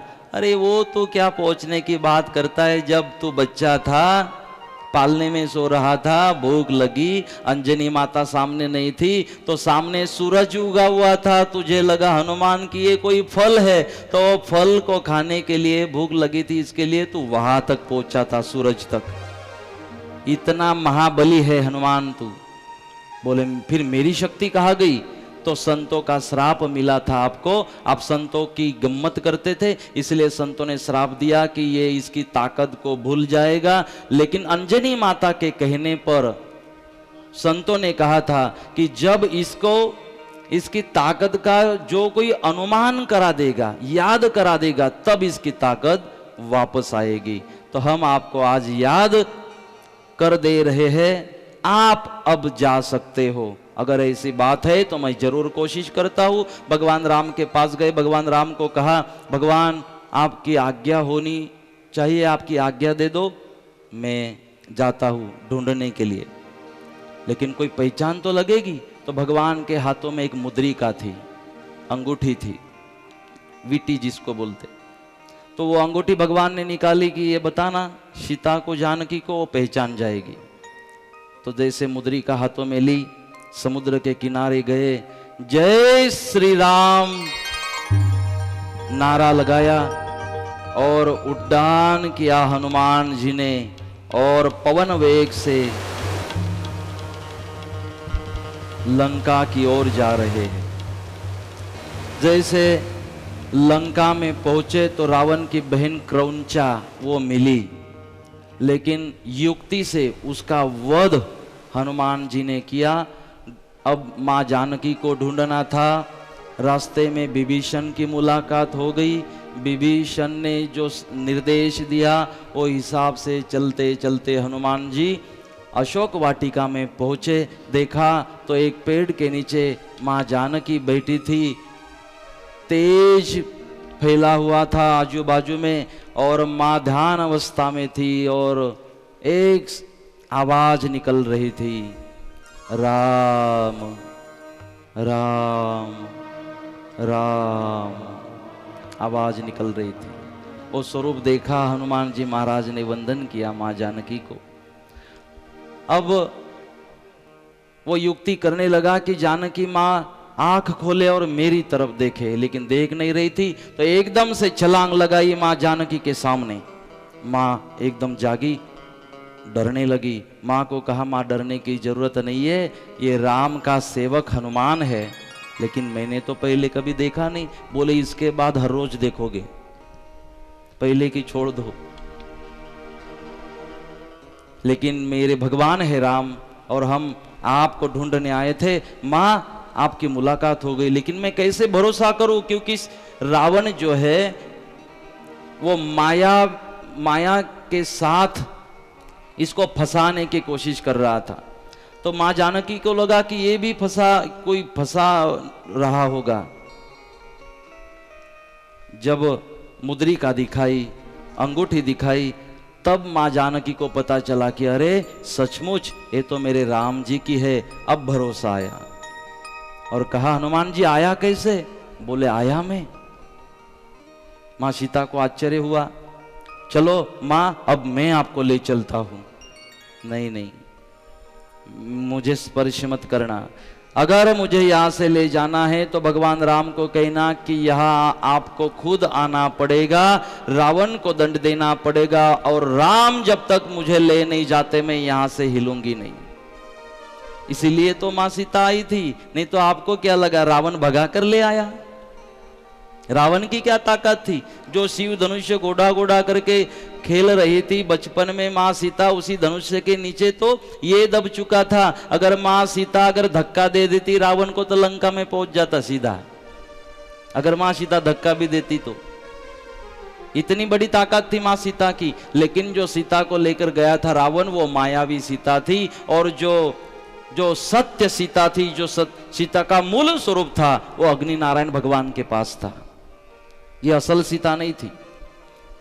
ये तो इसको पता था ये साधु वेश में रावण है, माँ सीता को पता था। लेकिन सब देवी देवता झोपड़ी में गई, अरे माँ तुझे जाना पड़ेगा, जब तक तू जाएगी नहीं राम आएंगे नहीं, राम आएंगे नहीं तो रावण मरेगा नहीं, रावण मरेगा नहीं तो जो बंद किए हुए भगवान देव है वो बाहर निकलेंगे नहीं। ये युक्ति थी सबकी, तो इसलिए राम को आना पड़ेगा। हनुमान जी महाराज ने कहा चलो ठीक बात है। फिर माँ सीता ने एक जो मणि था वो मणि हनुमान जी को दिया कि ये भगवान को दिखाना और बताना कि मेरी मुलाकात हो गई। एक मोती का मणि था वो दिया। हनुमान जी ने कहा अब माँ मैं तो जा रहा हूं लेकिन भूख बहुत लगी है। बोले एक काम करना, क्योंकि फल देखे ना, फल के पेड़ देखे, पके हुए फल थे, भूख जागी। बोले मुझे भूख लगी है। बोले एक काम कर, नीचे पड़े जो फल है ना उसी को खाना, ऊपर वाले तोड़ना मत। बोले क्यों? बोले 60,000 राक्षस यहां पर पहरा दे रहे हैं, उनको बात पता चली ना तेरी तो गड़बड़ हो जाएगी। ठीक है माँ। अब नीचे के फल जो गिरे हुए थे एक एक फल उठा के हनुमान जी महाराज खाने लगे। अब हनुमान जी ने कितने दूर से आए थे और रास्ते में ऐसे वो दिशा से आए थे कि वहां कोई चाय की टपरी नहीं, कोई नाश्ते की व्यवस्था नहीं, कुछ नहीं। भूख लगी थी बेचारे हनुमान जी महाराज को। तो नीचे जो फल पड़े थे उसमें क्या होगा? अब माँ ने क्या कहा था, जो नीचे पड़े हैं वही खाना, ऊपर के नहीं। अब ऊपर तो बहुत अच्छे अच्छे फल लगे थे, अब ये तो फल हनुमान जी महाराज को देख रहे थे और हनुमान जी महाराज फल को देख रहे थे। हनुमान जी महाराज सोच रहे थे कि ये मेरे पास आ जाए, क्योंकि तोड़ना नहीं है, लेकिन ये तो बुद्धि के दाता है। इन्होंने क्या किया, हनुमान जी ने पता है, नीचे के फल खाने के लिए बोला है जानकी माँ ने। तो जैसे पेड़ के पास जाते, पेड़ को ऐसा धक्का मार देते थोड़ा, जैसे इनका धक्का लगता पूरे पके हुए फल नीचे, और नीचे गिरे हुए फल फिर हनुमान जी महाराज खाते थे। क्योंकि जानकी माता ने कहा था नीचे परे फल ही खाना। जानकी माता भी हंसने लगी। लेकिन जब राक्षसों को पता चला तो उन्होंने आक्रमण किया हनुमान जी को पकड़ने के लिए। ये किसके बस की बात थी इनको पकड़ना। इन्होंने 60,000 राक्षसों का वध कर दिया। कितने? मैंने 1 सेकंड में बोला, लेकिन उन्होंने 60,000 राक्षसों को मारा हनुमान जी महाराज ने, क्योंकि प्योर वेजिटेरियन थे ना, इसलिए इतनी ताकत थी। अब तो अगर हमारी रूम में अगर एक मच्छर आ जाए तो हमसे मरता नहीं है जल्दी।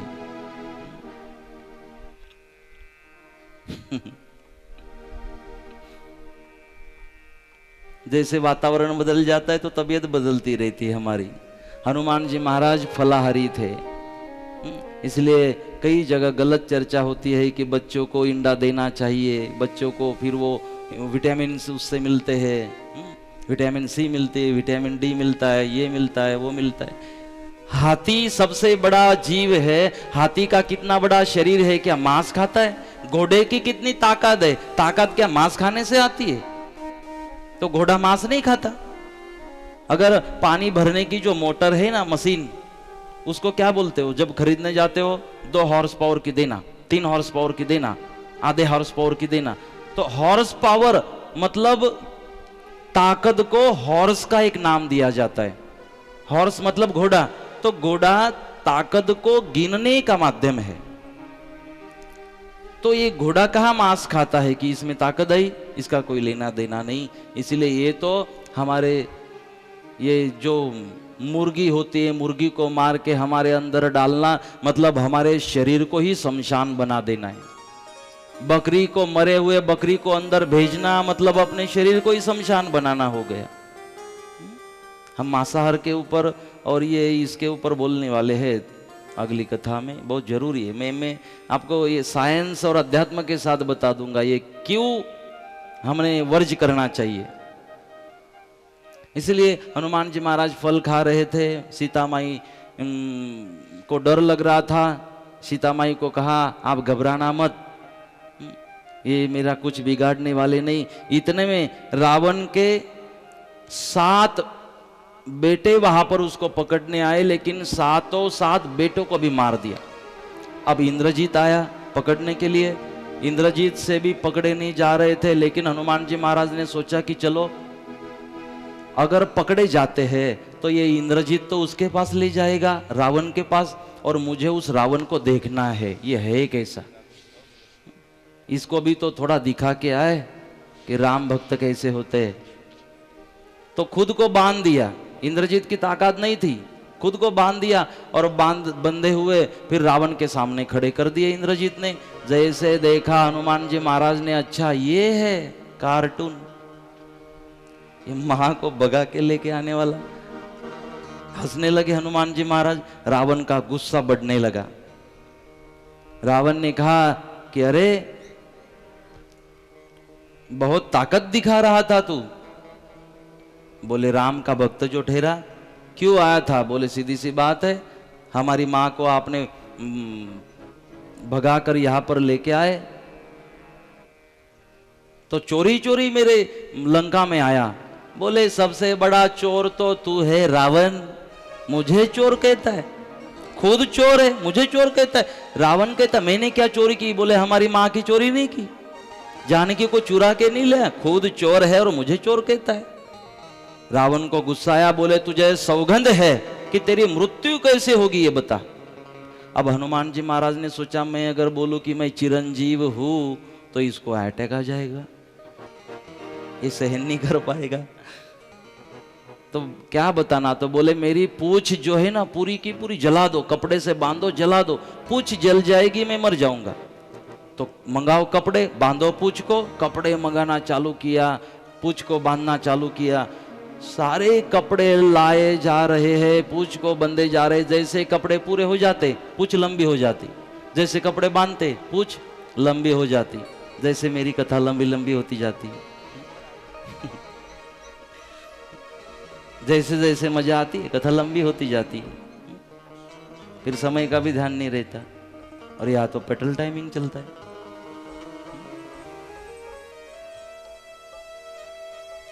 लंबी लंबी होती जा रही थी। रावण ने कहा अरे अब सब कपड़े तो खत्म हो गए, एक काम करो ना, बहुत लंबी लंबी कर रहा है पूछ, जाओ वो सीता के जो वलकल पहने हुए ना वो निकाल के लाओ। हनुमान जी महाराज ने कहा अरे अपनी मस्ती मस्ती में मां को तकलीफ होगी। नहीं नहीं रावण, मेरी पूछ अब खत्म, अब बढ़ेगी नहीं, अब इससे ज्यादा होगी ही नहीं, अब कपड़े का कोई काम नहीं है। तो बोले ठीक है, तो जला दो इसकी पूछ। जैसे पूछ को जलाया, पीछे मुड़े, अब पूछ तो पीछे होती है, पहले सामने देख रहे थे रावण के।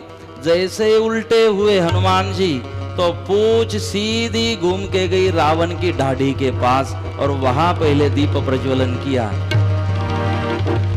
रावण की दाढ़ी से चालू किया तो फिर ये महल से वो महल, वो महल से वो महल, आधी से ज्यादा लंका जला दी। सारी जगह अग्नि ही अग्नि दिखाई दे रहा था। हनुमान जी महाराज सारी लंका को जलाने के लिए तुले थे, लेकिन कहा अरे इतना ही काफी है, नहीं तो भगवान नाराज हो जाएंगे, उनके लिए भी तो कुछ बाकी रखूं। आधी से ज्यादा लंका जलाई, समुंदर के पास गए, पूछ बुझा रहे थे। उतने में ब्रह्मा जी आए एक कागज लेकर, बोले निकले हो वापस जाने? बोले हाँ। बोले भगवान को ये मेरा कागज देना। एक लिफाफे में कागज दिया। कागज लेकर जय श्री राम नारा लगाया और हनुमान जी वापस जाने निकले। जैसे वापस पहुंचे, सबको दिखाई दिए कि अरे हनुमान जी आ रहे हैं, सबने तालियां बजाना चालू कर दी। पवन पुत्र हनुमान की